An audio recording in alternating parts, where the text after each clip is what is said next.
Quero estar saudando todos os jovens e adolescentes da Almadens com a paz de Cristo.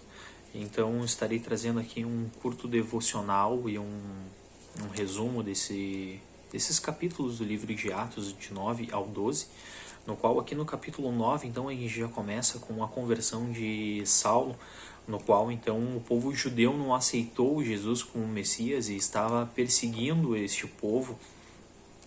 E Saulo então se levantou como um dos grandes perseguidores da igreja, tratando isso como uma seita, no qual então ele estava a caminho de Damasco, no qual ele viu um grande clarão e ficou cego, e Jesus veio e começou a conversar com ele, perguntando, questionando o porquê que ele estava perseguindo o seu povo.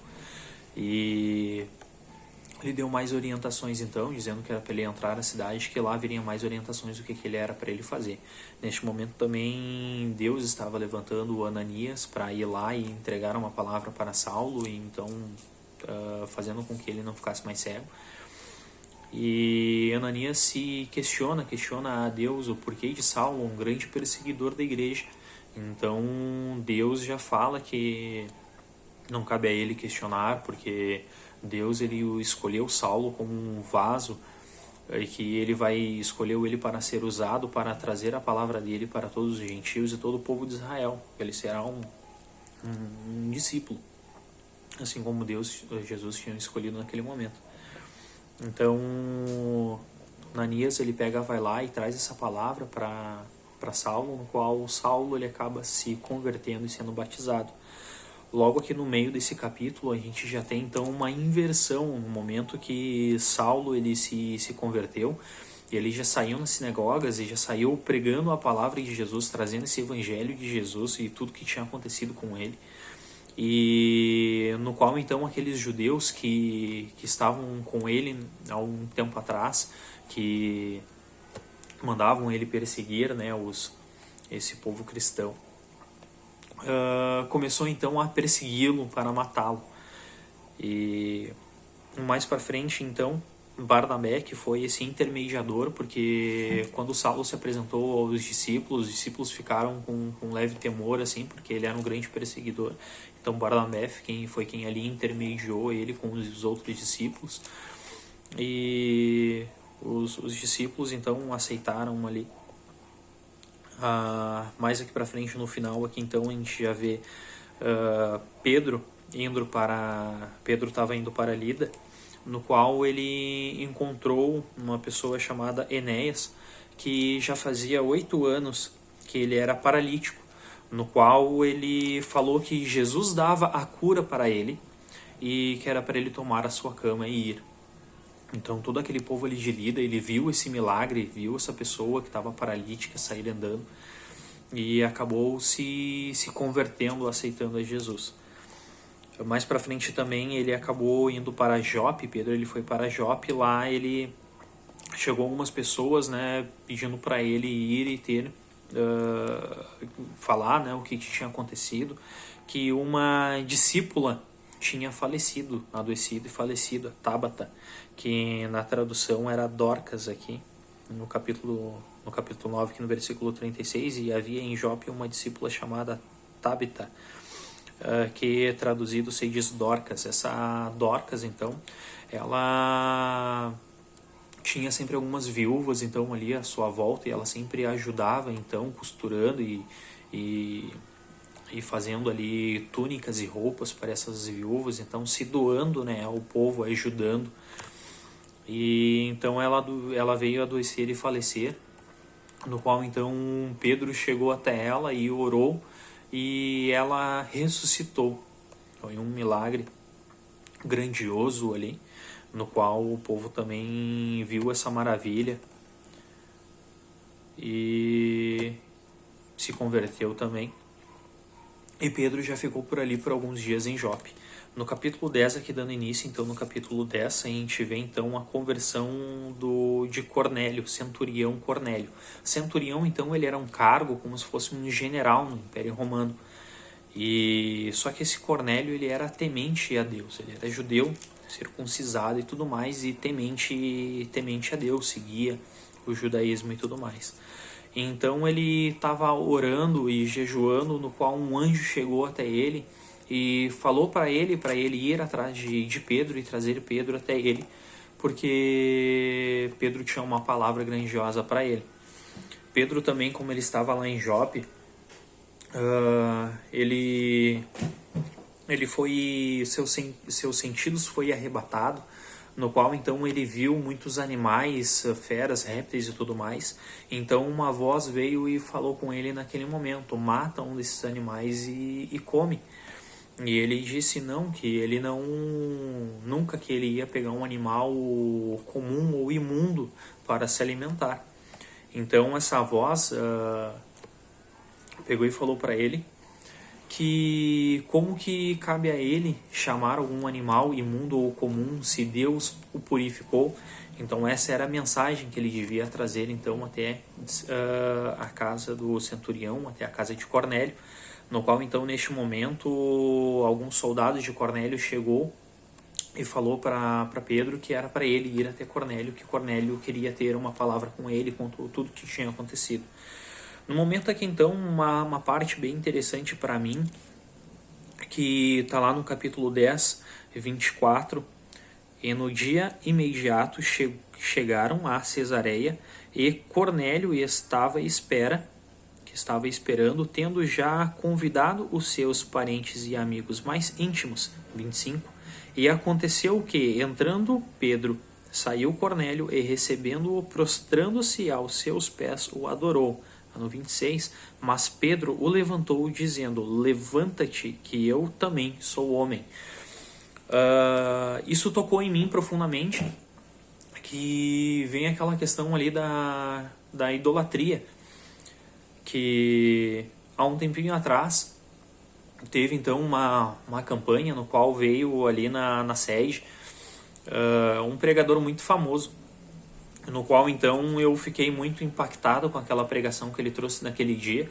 Então eu fui procurar então ele, um canal no YouTube, alguma coisa assim, então para seguir ele e ver mais pregações dele. Então naquele momento ali eu comecei a me tocar que eu estava deixando cada vez mais a Bíblia de lado, em vez de procurar assim a ler a Bíblia e aprender com o que Deus vem me revelando, entendeu? Tipo, eu estar buscando esses ensinamentos com a minha própria leitura com a Bíblia, estar ali com aquela intimidade com Deus, de eu e a Bíblia ali, e lendo e buscando esse entendimento por mim mesmo, e as revelações que o Espírito Santo vem nos dar. Eu comecei a olhar cada vez mais os vídeos desse pregador famoso e comecei a me tocar que eu estava o idolatrando, assim como quando teve uns momentos atrás que a gente já leu esse livro de Atos. Eu cheguei nessa passagem aqui então e isso me tocou profundamente. Então eu queria compartilhar essa passagem, esta parte aqui em especial, porque foi uma parte que me tocou muito.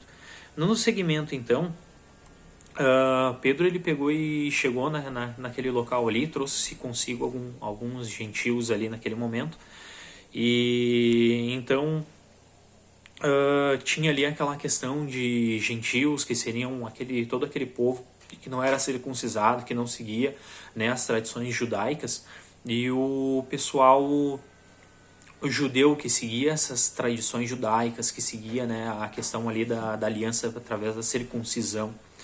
E Pedro então ele pegou e chegou e começou a falar a visão que ele teve, né, e começou a pregar ali o evangelho de Jesus. E então todo aquele povo ali ele acabou se convertendo, né, e o Espírito Santo veio ter sobre eles. E ele notou também que não só ao povo judeu, mas também aos gentios. E ali ele entendeu então que Deus ele não faz acepção de pessoas. Até aqui no capítulo 10 aqui tem uma passagem, já no versículo 34 do capítulo 10.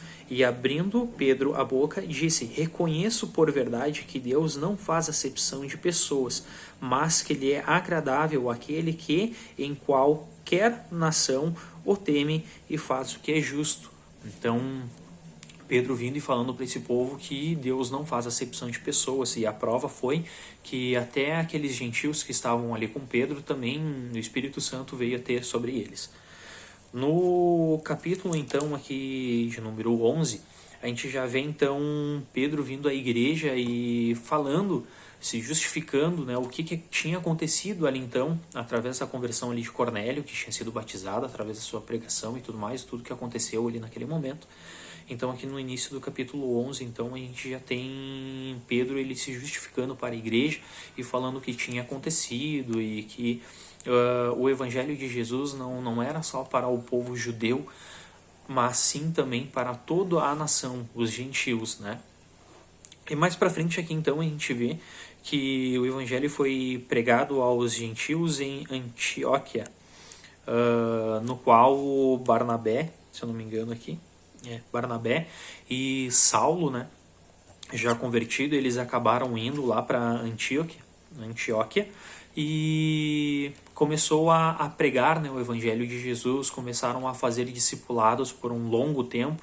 Então foi neste momento aqui que começaram a denominar então essas pessoas como cristãos.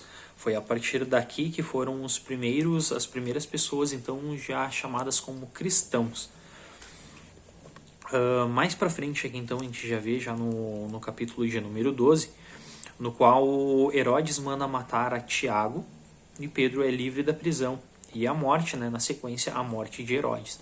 No qual, então, Herodes também, ele é um rei, né? E ele acaba seguindo mais a questão dos judeus e não aceitando também Jesus como Messias, como seu Salvador, né? E aí, então, mais aqui pra frente, a gente vê que ele acaba matando a Tiago e prendendo também a Pedro. Então, ele acabou levando Pedro ali para uma prisão e se certificando de que Pedro estaria sendo bem vigiado, acorrentando ali então, trazendo cadeias, né, ali, acorrentando Pedro, alguns soldados também, colocando alguns soldados na porta dessa prisão.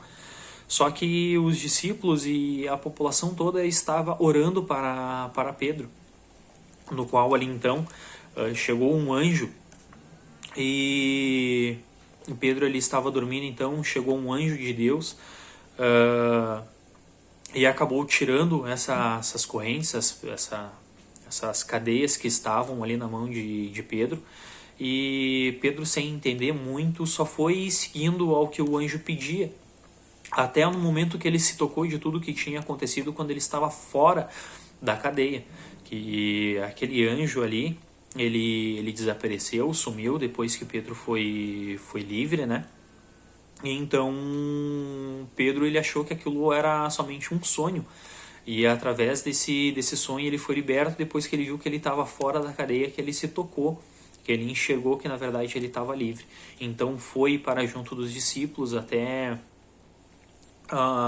um tempo depois ali Herodes ele acabou indo até a prisão e não acreditava que Pedro tinha fugido e ficou com raiva e tudo mais. E pelo entendimento aqui que eu tive também um pouco mais para frente, o mesmo anjo que libertou Pedro da prisão foi o mesmo que acabou matando Herodes. Assim, então, encerro por aqui este devocional, este breve resumo destes capítulos e venho agradecer mais uma vez e estar compartilhando nesta leitura, este devocional com vocês e agradecendo mais uma vez essa oportunidade de estar fazendo mais esse vídeo, trazendo um pouco dessa palavra de Deus, compartilhando com os irmãos. Desde já então fica o meu muito obrigado e fiquem todos com a paz de Cristo. Amém.